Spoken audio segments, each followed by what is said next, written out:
హరి ఓం ప్రియాత్మ స్వరూపులారా, మీడియా చేసే మరో మోసం భూగోళాన్ని, ఎన్విరాన్మెంట్ని ఎంత కలుషపరిచారో ఆ స్ట్రాటజీ ఒకటి వివరిస్తాను.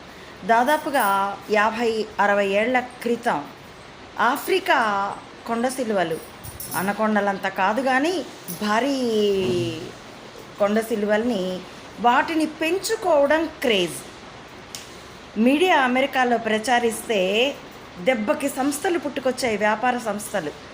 ఆఫ్రికా నుండి ఆ కొండ సిలువల్ని అమెరికాలో అమ్మడానికి, ఆ పెట్స్ని ఎలా రన్ చేయాలో నేర్పడానికి అడ్వర్టైజ్మెంట్లు, కంపెనీలు హోరెత్తి జనాలు క్రేజీగా ఇళ్లల్లో కొండ సిలువల్ని పెంచుకుని అవి ఒక 5-6 ఏళ్ళు అయ్యేప్పటికీ వాటిని భరించలేక తీసుకుని వెళ్ళి అమెజాన్ అడవుల్లో వదిలేస్తే, అమెరికా అడవుల్లో వదిలేస్తే